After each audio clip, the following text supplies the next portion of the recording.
What is up guys, Slump here, and today I am bringing you yet another 2017 NFL season preview. Today we're going to be looking at a team that really isn't in the talks for the playoffs, and I mean, if you are a Niners fan and you actually believe this team is making the playoffs, please just exit off this video, okay? Go somewhere else. I don't need that garbage. But listen, the Niners are looking like they are going in the right direction from how this offseason played out. They fired idiot Chip Kelly. I don't know why you guys hired him in the first place. You guys also fired your general manager Good, and you guys brought in John Lynch, who I was skeptical at first, but after he completely destroyed this offseason, I gotta respect him. Also, you guys hired Kyle Shanahan to be the head coach. I am excited to what this team will bring this upcoming season, but what I'm more excited for is the future. So yes, I'm going to be talking about this season, but mostly about the future and what I want this team to do, because let's face it guys, the playoffs are not in question for this team. So yeah, this is my 2017 NFL season preview for the San Francisco 49ers. Now we all know the 2016 season was very terrible, okay? 2-14 record was horrible. The only talent that could be found on this team was in the front seven, obviously. But last year, we also had no stability at quarterback. The 49ers had a competition between Blaine Gabbert and Kaepernick. Even though Kaepernick was obviously the better quarterback, he still couldn't get things done, with his number one wide receiver being a bummy Jeremy Curley. And I know Jeremy Curley is a number 2 wide receiver at best. He's not somebody you want as your wide receiver number 1. Now, a lot of you guys might be thinking that this man Pierre Garçon is going to be a wide receiver number 1 for you guys for years to come. But listen, he is 30 years old. This is another reason why I love this man John Lynch already. He gave this man Pierre Garçon a ton of money up front. So if he wants to cut him after year 2, he can cut him and basically for nothing. He literally won't lose any money on the cap. So it's chill. He knows what he's doing here. Now also, we all know the offensive line was abysmal. It was terrible, okay, last year. You guys traded a 6th round pick for a top 15 center in Jeremy Zutta. Now, you know you guys had a great offseason when the most controversial signing was fullback Kyle Juszczyk, who I think will be very helpful in the pass game, even the run game, okay? Obviously, he's going to help in the run game, but he's a solid receiver out of the backfield, so I'm excited for that. Now, Brian Hoyer, Matt Barkley, 2 guys you got in, and you guys let Blaine Gabbert and Kaepernick leave, obviously. To me, Brian Hoyer is going to start off the season as the starting quarterback, and he's not bad, like he's not horrible, but he's not going to win you guys a ton of games, and I think you guys know this.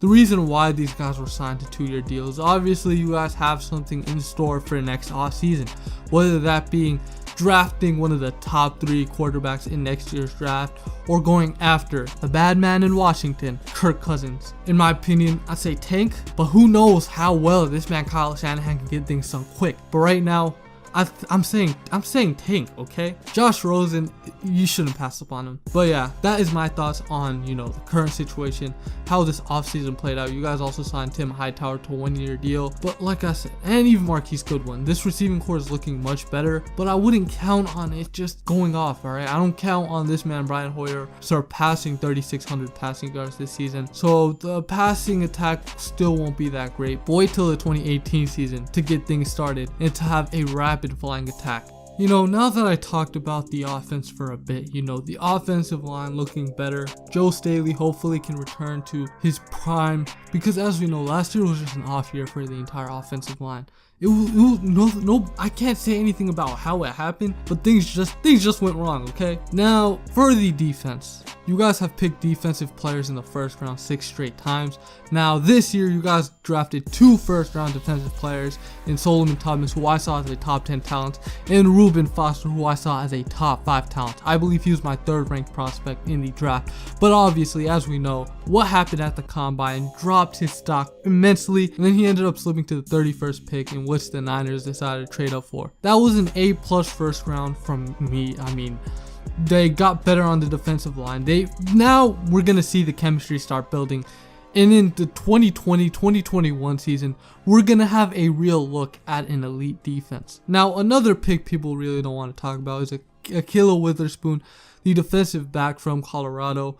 I'm surprised he fell this low. I thought teams were going to fall in love with him and he was going to go in the late 2nd, but nah, he slipped to the early 3rd, and the Niners got lucky and pounced on him.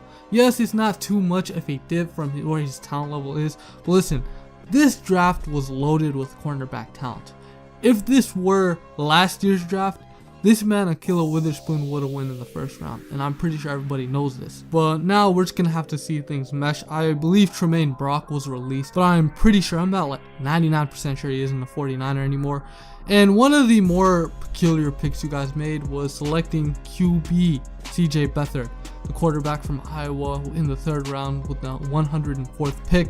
Now, I'm not against this, okay? You gotta take risks sometimes. And I don't blame John Lynch at all. I saw him as a quarterback that can help a team that's ready to win right now if, play back out for them if the starting quarterback gets hurt, like the Pittsburgh Steelers. But not Pittsburgh, went a different route. They drafted a project quarterback, so the Niners selected someone who might actually see some playing time earlier on in his career. Now, in the 4th round, you guys selected Joe Williams, the running back. The reason why he fell all this way was because he got tired and basically quit football. He's going to be a solid running back, but right now, I love Carlos Hyde, and I think Carlos Hyde still is the #1 running back, and he will stay healthy this year. That is a firm projection because, as we know, this man Carlos Hyde can't stay on the field. He can't. He's just injury prone right now. But hopefully this year he does, because he's an uber talented athlete and you guys need him moving forward. I wouldn't give up on Carlos Hyde just yet. Now, the reason why I like these defensive players, right?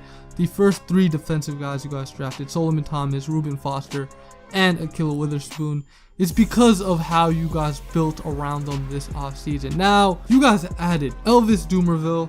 You guys still obviously have Ahmad Brooks and Navarre Bowman. All 3 of those guys are great leaders. All 3 of those guys have had great football careers. So right now, you guys are trying to get that culture into the players at this moment. You want these players to end up having a championship mentality. I know you guys haven't won. Yes, I know this.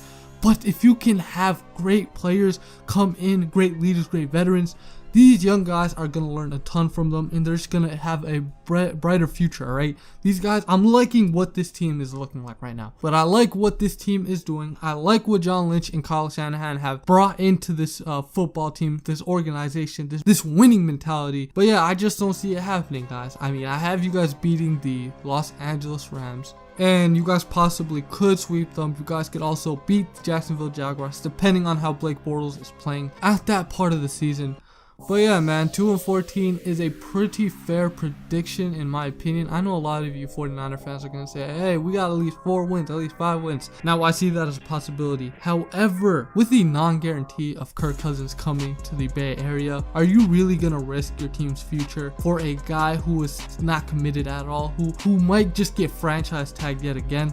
No, this team is going to tank, and since John Lynch knew that there was no guaranteed franchise quarterback in this draft, he waited off for 1 more year, and I believe him, this man Kyle Shanahan, are going to go for a losing season, try to get these players a ton of playing time, these young bucks a ton of playing time. But at the end of the day, guys, I just don't see it, man. There's a 0% chance you guys make the playoffs, as we know, and I know all these people saying, hey, 16-0 till the season starts. No, right now your high ceiling is 8-8. But yeah, guys, that's been my preview on the San Francisco 49ers. If you enjoyed this video at all, make sure to leave a like, and most importantly, subscribe if you are new. Leave your prediction for the 49ers season down below in the comments. And with that being said, have a good one, guys. Peace out.